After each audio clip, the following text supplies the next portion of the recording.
శ్రీ సాయిరామ్. ఈరోజు మనం నేర్చుకోబోతున్నాం. ఏం నేర్చుకోబోతున్నామో తెలుసా? యాజ్ వెల్ యాజ్ ఈ ఫ్రేజ్‌ని మనం నేర్చుకోబోతున్నాం. యాజ్ వెల్ యాజ్ అంటే తో పాటు లేదా అలాగే అని అర్థం. ఒక విషయాన్ని ఇది ఒక విషయాన్ని గురించి మరింత సమాచారం ఇవ్వటానికి ఉపయోగిస్తాం. ఉదాహరణకు ఆమెకు యాపిల్స్‌తో పాటు సీతాఫలాలు కూడా ఇష్టమే. ఇంకో వాక్యంలో ఇక్కడ మనం ఒక విషయాన్ని చూద్దాం. 2 వాక్యాలను యాస్ వెల్ యాస్‌తో కలిపితే ఎలా ఉంటుంది? అండ్‌తో కలిపితే అర్థం ఏంటొస్తుంది?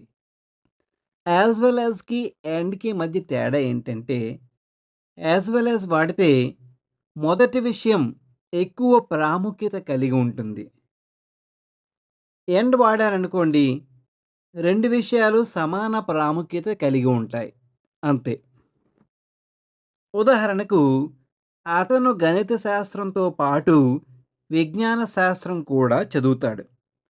ఇక్కడ గణిత శాస్త్రానికి ఎక్కువ ప్రాముఖ్యత ఉంది. ఇంకో వాక్యం చూద్దామా? అతను గణిత శాస్త్రము మరియు విజ్ఞాన శాస్త్రము చదువుతాడు.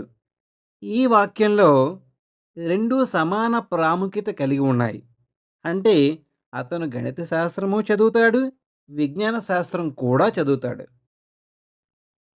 మొదటి వాక్యంలో గణిత శాస్త్రం ప్రధానంగా చదువుతాడు. దానితో పాటు విజ్ఞాన శాస్త్రం చదువుతాడు. అంటే గణిత శాస్త్రంకే ఇతను ఎక్కువ ప్రాధాన్యత ఇచ్చాడు. అది యాజ్ వెల్ యాజ్ కలిపితే ఆ అర్థం వస్తుంది. ఎండ్‌తో కలిపామనుకోండి, అప్పుడు ఎట్లాంటి అర్థం వస్తుంది? అతను గణిత శాస్త్రము చదువుతాడు. అంతే విజ్ఞాన శాస్త్రం కూడా చదువుతాడు. ఇక్కడ రెండింటికి సమాన ప్రాముఖ్యత ఇవ్వబడింది. ఇంకా ఆమెకు పుస్తకాలు చదవటంతో పాటు పాటలు వినటం కూడా ఇష్టం. ఒక చిన్న కథను చూద్దాం. రాజు అనే ఒక చిన్న బాబు ఊర్లో బాగా ప్రఖ్యాతి పొందాడు. అతడు చదువులో తెలివైనవాడు, అలాగే క్రీడల్లో కూడా అదరగొడతాడు. ఒకరోజు పాఠశాలలో ఉపాధ్యాయుడు రాజును ప్రశ్నించాడు. రాజు, చదువులో బాగా ఉంటావు, మరి క్రీడల్లో ఏమైనా నీకు వచ్చా అనంటే రాజు చెప్తాడు, నేను చదువులో మంచి మార్కులు తెస్తాను. దీంతో పాటు క్రికెటు, షటిలు బాగా ఆడగలుగుతాను అని చెప్తాడు. అప్పుడు ఉపాధ్యాయుడు అంటాడు, అది చాలా గొప్ప విషయం రాజు. నీకు చదువుతో పాటు క్రీడల్లో నైపుణ్యం ఉంది. అంటే నీ భవిష్యత్తు చాలా గొప్పదే ఉంటుంది. ఇక్కడ అందరు పిల్లలు కూడా రాజుని మెచ్చుకున్నారు. అందరూ ఎలా మాట్లాడుకుంటున్నారంటే, రాజు చదువులోనే కాదు, ఆటల్లో కూడా ఎంతో బాగా ఉంటాడని. పై వాక్యంలో మనకేం అర్థమవుతుంది?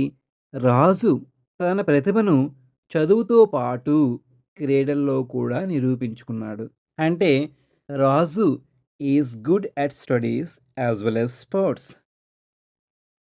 ఉపాధ్యాయుడు రాజు తెలివితేటలతో పాటు అతని ప్రతిభను కూడా మెచ్చుకున్నారు. అంటే రాజు చదువుతో పాటు క్రీడల్లో బాగా ఉన్నాడు. రెండో వాక్యం ఏంటి? ఉపాధ్యాయుడు రాజు తెలివితేటలతో పాటు అతని ప్రతిభను మెచ్చుకున్నారు.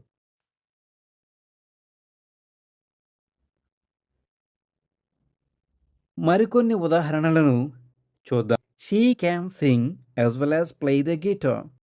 రెండో వాక్యం చూద్దాం. అతనికి నవలలు చదవటం మాత్రమే కాకుండా కవితలు రాయటంలోనూ ఆనందం కలుగుతుంది. He enjoys reading novels as well as writing poetry. ఇంకొక వాక్యం చూద్దాం. ఆ పార్కులో ఆట స్థలం మాత్రమే కాకుండా పిక్నిక్ ప్రాంతం కూడా ఉంది. ఇంకో వాక్యం. వారు మ్యూజియం మాత్రమే కాకుండా కళా గ్యాలరీని కూడా సందర్శించారు. They visited the museum as well as the art gallery.